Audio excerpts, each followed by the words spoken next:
క్లియర్గా చెప్పారు కదా అన్న, 6 గ్యారంటీలు చెప్పి ఈ గ్యారంటీలు అమలు చేస్తాం, మాకు మార్పు ఇవ్వండి అని చెప్పారు కదా. అవును, ఒక గ్యారంటీ చెప్పండి.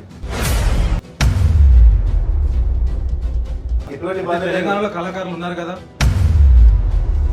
అక్కడ కల్వకుంట్ల కవిత గారు ఏం మాట్లాడుతున్నది, ఏఆర్ రెహమాన్ గారు తెలంగాణ బతుకమ్మ పాటకి సంగీతాన్ని అందించడం, అంటే ఆస్కార్ విజేత అయినటువంటి ఏఆర్ రెహమాన్ గారు బతుకమ్మ పాటకు సంగీతం అందించగలేదు.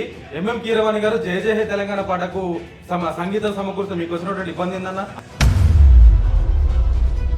తెలంగాణ సమాజం అపోజిషన్దా ఎందుకు చేయలేదు? ఒక ఆస్కార్ విజేత తెలంగాణ రాష్ట్ర జాతీయ గీతానికి సంగీతం అందించిందంటే అది మనకు వచ్చినటువంటి గౌరవం కాదా? ఎందుకంత బాధ అవుతుంది?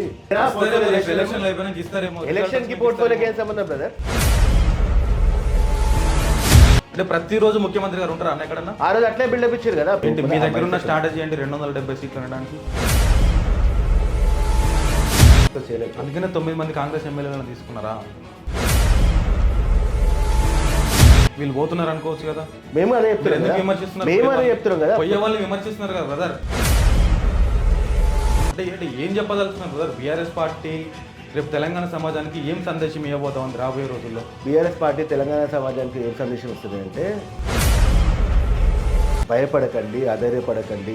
రేవంత్ రెడ్డి గారు కేవలం మ్యాటర్ని డైవర్ట్ చేయడం కోసం మాత్రమే ఈ టీఎస్ను టీజీగా మార్చడం కావచ్చు, కానీ ఈ లోగోను మార్చడము ఇదంతా కూడా తీసుకొస్తున్నారు. సో ఆ విషయాన్ని డైవర్ట్ చేయడం కోసమైనా మీరు రేవంత్ రెడ్డి గారిని టార్గెట్ చేసేదంటే ఏమంటారు?